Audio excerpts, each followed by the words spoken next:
বিয়ের বৌভাতের দিন মরণোত্তর দেহদান করে নজির সৃষ্টি করলেন এক নবদম্পতি। বৌভাতের দিন পরিবার ও আত্মীয় স্বজনরা আনন্দে মেতে থাকেন, আর সেই দিনই সমাজকে একটা ভালো বার্তা দিলেন নতুন যুগল। মালদা শহরের 23 নম্বর ওয়ার্ডের তেলিপুকুর জগন্নাথ কলোনির বাসিন্দা ধ্রুব দাস, অন্যদিকে তার স্ত্রী রিঙ্কা দাস। শুক্রবার রাতে ছিল ওই নবদম্পতির বৌভাতের অনুষ্ঠান। তাদের বৌভাত অনুষ্ঠানে মানব সেবায় ব্রতী হলেন তারা। উভয়ের সম্মতিক্রমে মরণোত্তর দেহদানের অঙ্গীকার পত্রে স্বাক্ষর করলেন ধ্রুব ও রিঙ্কা।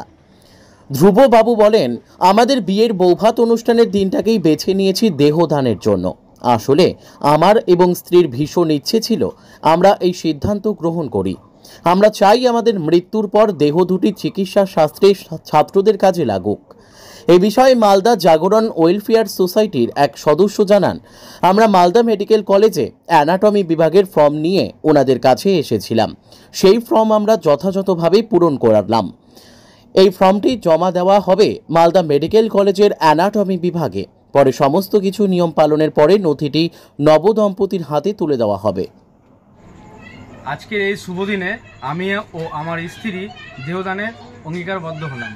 আজকের আমাদের এই বিশেষ উদ্যোগ একটাই, আমি পৃথিবী ছেড়ে যাওয়ার পরেও মানুষের যাতে সেবা করতে পারি, আমার এই চোখ দিয়ে যেন মানুষকে আমি আবার দেখতে পারি, আমার এই হার্ট মানুষের জীবন যেন আবার দ্বিতীয়বারের মধ্যে শুরু করে।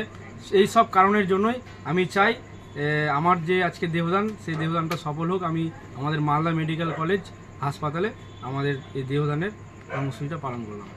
নমস্কার, আজকে আমরা মালদা জেলার 23 নম্বর ওয়ার্ডের জগন্নাথ কলোনির তেলিপুকুর নামক একটি এলাকায় উপস্থিত হয়েছি, যেখানে আমার বাঁ পাশে দেখতে পাচ্ছেন ধ্রুব দাস এবং ডান পাশে রয়েছে রিঙ্কা দাস। তারা আজকে বিবাহের অনুষ্ঠান উপলক্ষে ওনারা আজকে দেহদানের অঙ্গীকার সাক্ষী করলেন। ইনার এই মহৎ উদ্যোগকে আমরা অসংখ্য ধন্যবাদ জানাই। আপনারাও সকলে এগিয়ে আসুন এই দেহদান জন্য।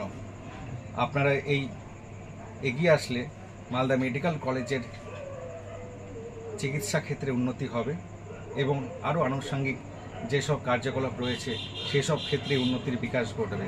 তাই আজকের এই ধ্রুব দাসকে এবং রিঙ্কা দাসকে অসংখ্য ধন্যবাদ জানাই আজকের এই শুভ দিনে এই শুভ কর্মসূচি করার জন্য। ধন্যবাদ।